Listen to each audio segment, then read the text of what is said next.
প্রিয় চাকরি প্রত্যাশী ভাই বোনেরা, আসসালামু আলাইকুম। কেমন আছেন? আশা করি আল্লাহর রহমতে অনেক ভালো আছেন এবং সুস্থ আছেন। যে পুলিশের রিটেন পরীক্ষায় কত পেলে পাস হবে, এবং আপনারা কিন্তু এখন রিটেন পরীক্ষার জন্য প্রিপারেশন নিয়েছেন অনেকেই।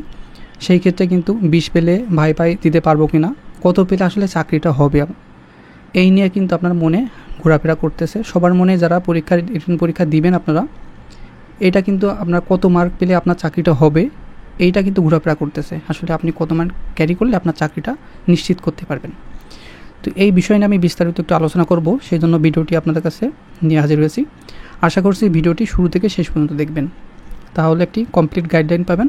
আর আপনি যদি আমাদের চ্যানেলে নতুন দর্শক হয়ে থাকেন, অনেকেই কিন্তু চ্যানেলটিকে সাবস্ক্রাইব করছেন না, প্লিজ চ্যানেলটিকে সাবস্ক্রাইব করে দেবেন, হ্যাঁ। আর এই ভিডিওটা একটি লাইক দিয়ে দেবেন। তো পুলিশের রিটেন পরীক্ষার জন্য আসলে 20 মার্ক পেলে আপনি কখনোই ভাইবা দিতে পারবেন না, কারণ এটা একটি নির্দিষ্ট আপনার মার্ক ক্যারি করতে হবে।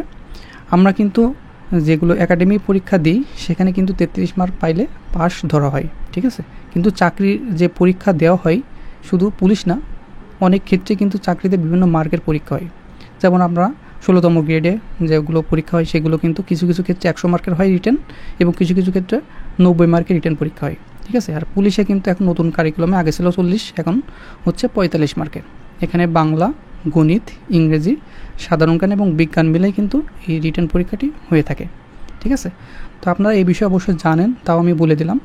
তো এখানে কিন্তু আপনার যে চাকরি পরীক্ষায় এই 20 পেলে আপনি টিকবেন না, এবং 33% মার্ক পেলেও কিন্তু আপনি টিকবেন না। এখানে 60% মার্কে টিকানো হয়। তো এখানে 60% মার্ক বলতে কি বোঝায়, এখানে আমরা 45 মার্কের আমরা 60% করলে 27 মার্ক এরকম হয়, ঠিক আছে। তো 27 পাইলে দেখা যাচ্ছে আপনার রেজাল্ট আসতে পারে, আপনি দেখা যাচ্ছে কৃতকার্য হতে পারেন, আপনার ভাইতে নাও ডাকতে পারে। কারণ এখানে আপনার সাইতে যদি অনেকেই বেশি মার্ক পায়, তাদের কিন্তু এগিয়ে থাকবে। আপনার রেজাল্ট আসবে, আপনি কিন্তু এই যে মনস্তান থেকে এবং ভাই পরীক্ষায় চান্স পাবেন না। কারণ প্রথম দিকে যারা টিকবে তাদেরকেই ডাকা হবে, এবং শেষের দিকে যারা থাকবে তারা কিন্তু এই ভাই মনস্তান্ত্রিক পরীক্ষায় আপনারা যেতে পারবেন না, ঠিক আছে। তো অবশ্যই আপনার ভালো রেজাল্ট করবেন, ভালো পরীক্ষা দিবেন, আপনার জন্য দোয়া রইল, শুভকামনা রইল।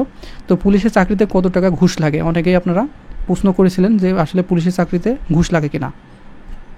এখন আমি বলতে চাই যে পুলিশের চাকরি কিংবা সরকারি চাকরিতে ঘুষ লাগে না, আপনি যদি ভালো করে পড়েন।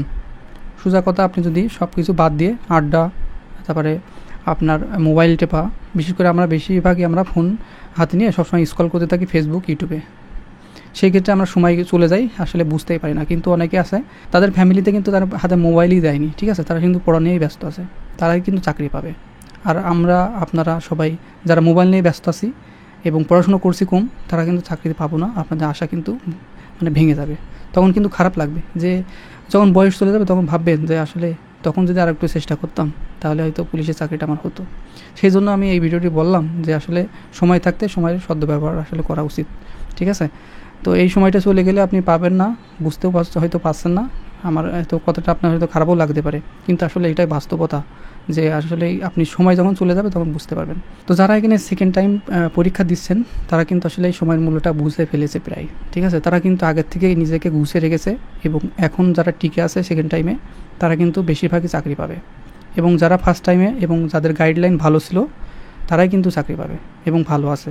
তো আমার চ্যানেলে যারা সাবস্ক্রাইবার আছেন, আমার ভিডিওগুলো যারা পছন্দ করেন, আপনাদের উদ্দেশ্যে বলছি, যারা পুলিশ কনস্টেবল রিটেন পরীক্ষায় দিবেন, অবশ্যই 7 এবং 8-এর অঙ্কগুলো আপনার সুন্দরভাবে শেষ করবেন। উদাহরণগুলো, আপনার মূল অঙ্ক করার দরকার নেই, ভিতরে যে আপনার অনুশীলন অঙ্ক করার দরকার নেই, শুধু উদাহরণগুলো দেখে যাবেন ভাইরা।